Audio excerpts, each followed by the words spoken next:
menyelam. Dari hati yang paling dalam, saya buka pidato dengan salam. Assalamualaikum warahmatullahi wabarakatuh. Alhamdulillah, alhamdulillahi rabbil alamin. Wassalatu wassalamu ala asyrafil anbiya'i wal mursalin wa ala alihi wa sahbihi rasulillahi ajmain, amma ba'du. Pertama-tama dan utama, marilah kita mengucapkan puji syukur kehadirat Allah Subhanahu wa Ta'ala, yang mana selalu memberikan kita nikmat yang tiada putus-putusnya. Tidak lupa juga salawat beserta salam kita curahkan kepada junjungan kita Nabi besar Muhammad sallallahu alaihi wasallam dengan mengucapkan Allahumma salli ala Sayyidina Muhammad wa ala ali Sayyidina Muhammad. Yang terhormat para dewan juri yang adil dan bijaksana beserta para teman-teman pidato yang saya banggakan. Perkenalkan, nama saya Zalinda Pratiwi. Saya akan menyampaikan materi pidato yang berjudul Manusia, Makhluk yang Paling Mulia. Mengapa manusia disebut sebagai makhluk yang paling mulia? Karena Allah Subhanahu wa Ta'ala memberi kelebihan kepada manusia untuk berpikir dan berkehendak sendiri.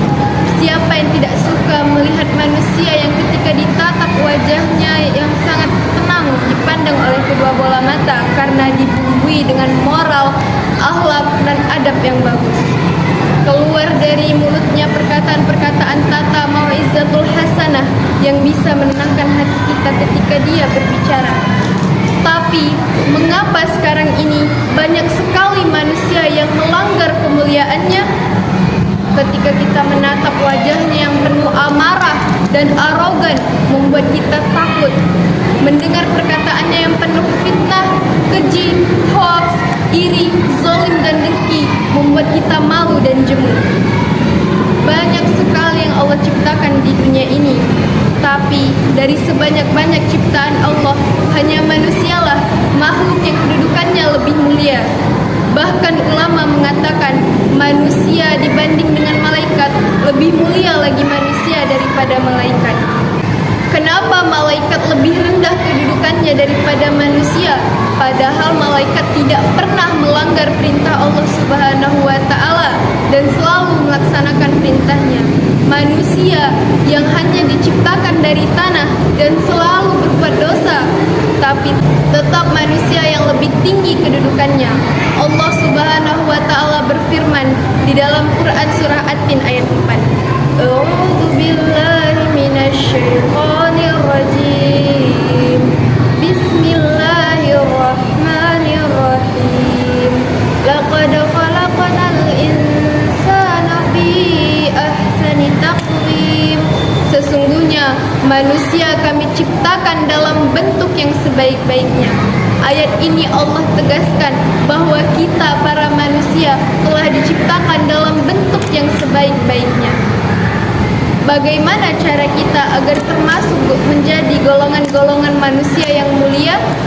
Yang pertama, kita harus mencontohi akhlak Rasul, karena manusia yang paling mulia adalah manusia yang bagus akhlaknya.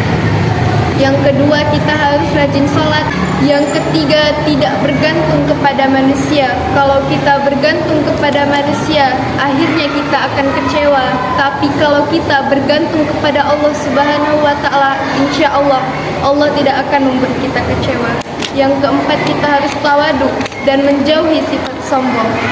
Sesungguhnya sebaik-baik manusia di sisi Allah adalah manusia yang tinggi amal ibadahnya dan takwanya. Biarlah rendah di hadapan manusia, jangan sampai rendah di hadapan Allah Subhanahu wa Ta'ala karena kurangnya amal ibadahnya. Nabi Adam alaihissalam adalah manusia yang pertama kali diciptakan oleh Allah Subhanahu wa Ta'ala dari tanah. Saking mulianya Nabi Adam alaihissalam, seluruh penghuni surga disuruh untuk bersujud kepada Nabi Adam alaihissalam. Semua penghuni surga bersujud kecuali iblis. Mengapa iblis tidak mau bersujud? Iblis merasa dia memiliki kedudukan yang lebih tinggi daripada Nabi Adam. Iblis merasa, aku diciptakan dari api, sedangkan Adam dari tanah. Mengapa aku harus bersujud kepadanya?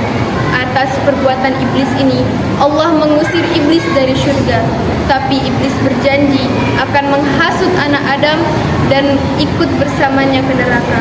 Jadi ketika kalian melihat teman-teman kalian yang sombong, tegurlah dia, nasihati dia.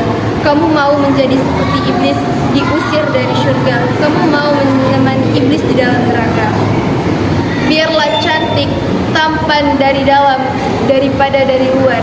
Karena kalau cantik dari dalam, karena akhlak itu akan kekal, kalau dari luar akan memudar. Akhir kata, inilah pidato yang dapat saya sampaikan. Semoga bermanfaat untuk diri saya pribadi dan teman-teman semuanya. Jalan-jalan ke Surabaya, tidak lupa membeli makan. Demikian pidato dari saya. Mohon maaf bila ada kesalahan. Wabillahi taufiq wal hidayah, waridha wal inayah. Wassalamualaikum